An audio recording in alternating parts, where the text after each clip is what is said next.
Yes, like I said, it depends on how he's able to communicate to the minds of the average Nigerian. Okay. And of course his disposition, because we don't want that kind of arrogance. What we saw, with due respect, what we saw inauguration day, subsidy removal is gone. You know, for me, that's a little bit of arrogance. Take it or leave it. You know, so you need to, you're not talking down on people. You need to talk with people. So I see some, if he's able to communicate properly, you know, with a little bit of empathy to the average Nigerian. And I think, yes, Labour, they are reasonable, but we don't want just mere pronouncement. We want to see actions on the ground. Because, I mean, look at what is happening in Adamawa now. I'm sure where some youth have taken laws into their hands and all looting Nema's warehouse, and they were shouting, "Hunger, hunger, hunger." You can say. So if he's able to address that properly in his speech, at the same time, come up with concrete measures. We're not saying palliative. We want to see things on the ground. I keep saying it. Transportation is the major issue here. Of course, very true. Make these buses available. Then when the masses, when they see that these buses are already plying Lagos, Abuja, Port Harcourt, Enugu, Kaduna, like that, they will have a sigh of relief. Well, kudos to some state governors, they are saying transportation, they're going to give them extra money and all that. Nigerians want to be saying this so that they will know that the government officials, understand what they are going through. But again, it still boils down to leadership by example. You cannot tell people to tighten their belt again, persevere with you, when your own lifestyle is not reflecting what you're telling them to do. Okay. Charles, let's quickly come to this other story. The NLC has made an announcement that they are mobilizing all its members for the industrial action scheduled to hold August the 2nd in Abuja. Charles, I'm concerned. Is NLC rather truly fighting for the cause of the average Nigeria? Well, I wouldn't want to say the role of Labour, NLC, is just to strike. They have more important roles. This strike is just one tool, just one of the tools they use in trying to let government know what they want. And they will say they will have exhausted every other options, and strike is the last option. And for me, if NLC has exhausted all options and that's the only last one, I think they should use it. Yes, if that's what will make the government to listen to them, I think they should go ahead with the strike. But currently, Charles, you are already aware that there is a court order restraining NLC from embarking on this court action. So what happened to that court order? Would they obey or they disobey that court order? And if they do disobey that court order, what will be the repercussion? Yes, NLC has a legal department, and I expect that department will advise them on that particular order, or maybe they will go to any other court to try and vacate that order, you know. But if there is an existing valid court order, you know, preventing them from going on strike, and if they did not go to vacate that order and they still go on strike, for me that will be chaos, because we are talking about rule of law. And if they give their own excuse that after all, the government who does not obey court orders, for me, two wrong will not make a right.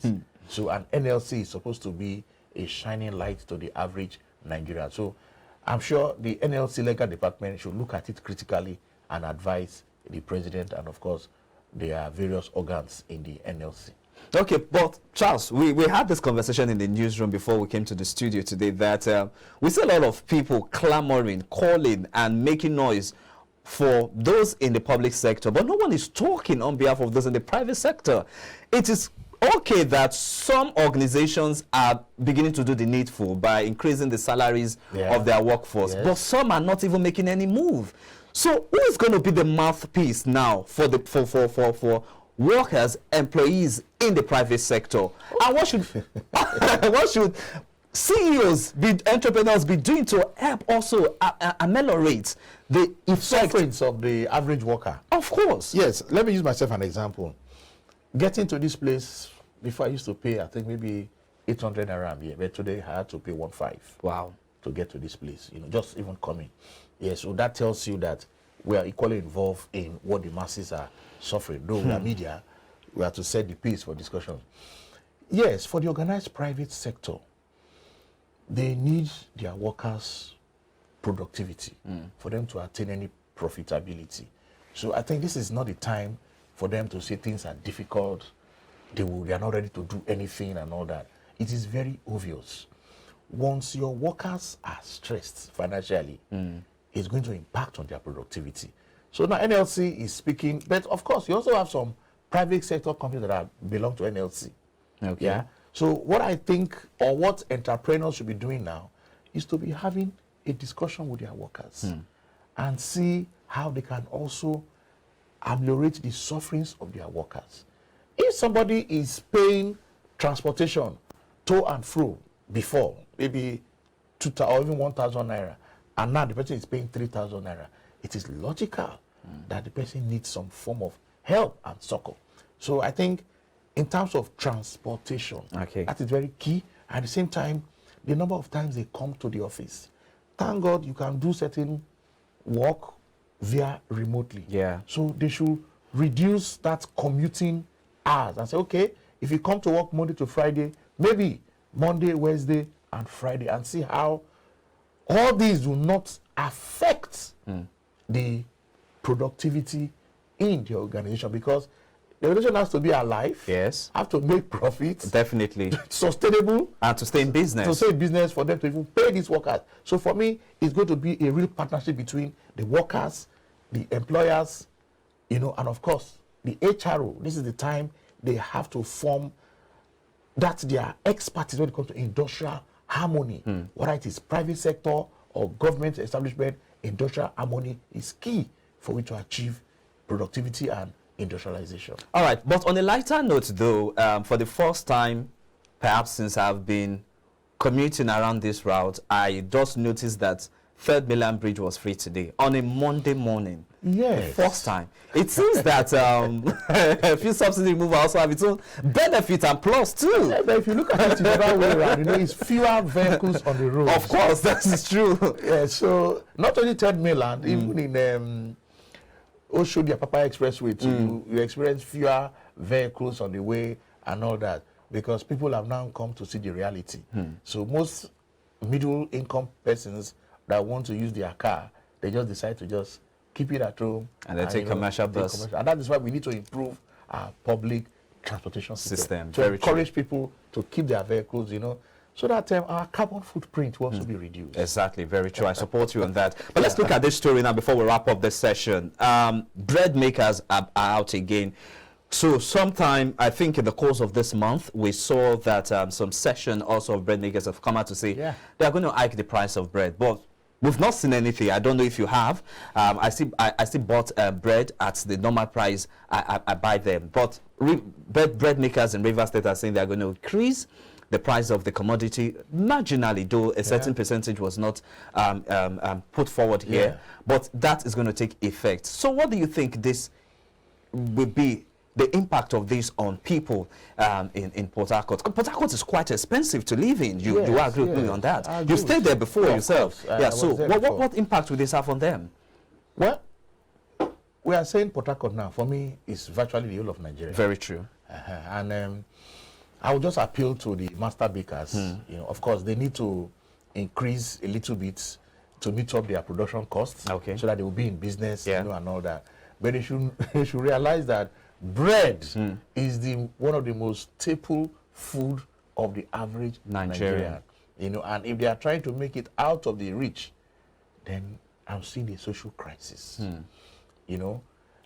In some climes, bread led to certain revolution. Very true. Very true. So I won't agree less on that. Very true. So they should look at it very well. Okay. And because it is even better if they even reduce the quantity, but let the quality still remain, so that people can consume a little less of that commodity. So because bread, if it's out of the reach of the average Nigerian, then we are in for real trouble. All right, we pray that does not really happen, and we hope that those associations are quite listening to us now, and they just look at how they can also help in their own little way to cushion the effect of the current suffering on the average Nigerian out there. But finally, now with this story, economists and civil society organizations have backed the appointment by President Bola Tinubu to get a special investigator to probe the Central Bank of Nigeria, the NNPCL, and other government business entities.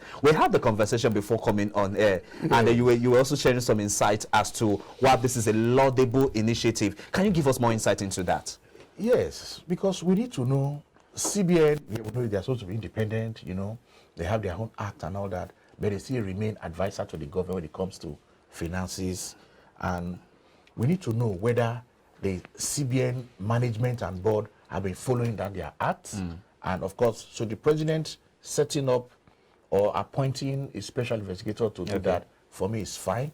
I'm also very, very happy because they also mentioned NNPCL. Am I correct? Yeah, NNPCL. the Nigerian National Petroleum Company Limited. This is supposed to be like the Petrobras of Brazil, the Aramco of the Saudi Aramco, yes. Yeah. So, and they are declaring profits and giving their government. We want to see our own National Oil Corporation doing the same. But over the years, we have seen that corporation, it's as if they've been running as if it is on their own. A personal entity. A personal entity. We don't even know what is their income, what have they, and all that. So with this special investigator, I am particularly happy because this person in question, Jim Osanyande Obase, he's a tested investigator when it comes to corporate governance. Wow. You can see that he was involved. He was one time CEO of the Financial Reporting Council of Nigeria. So when it comes to corporate governance, compliance, is a top-notch. He's an expert in that area. Thoroughbred. And he has been in the chairman of the technical committee that is seeing the implementation of international financial reporting standard. So him being the lead investigator here, I think it's a right step in the right direction. And this is one of the things where I admire our current president. The way and manner he sports out those good hands, talents is very good, and we keep praying for him, and we are ready to support him if these things he's doing will yield the desired results that Nigerians are looking for. So I wish Jim Obase congratulations. And we in the media and of course as a financial expert, we're also willing and ready to cooperate with him because we have seen enough. Corporate governance is key for our, not only in public sector, but also in private sector. You cannot imagine organizations you have been running for over 5-10 years, yet you are still not remitting your PE to the government. You are not remitting to NHF. For me, all these are corporate governance issues. So let him don't put his eyes only on CBN and NNPCL. He should also look at other government organizations and private entities. I also call upon the private sector, the workers there. You whistleblow. If you're an organization where you see that there is a lot of corporate governance issue, then whistleblow so that the investigators will come and look at that organization. The issue there is not to witch hunt anybody.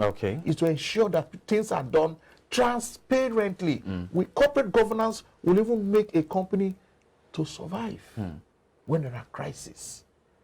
Because if you own a company and you want to run it, I'm not saying family businesses are not moving, but even in family businesses, there are corporate governance that the family business will need to meet for them to remain in business.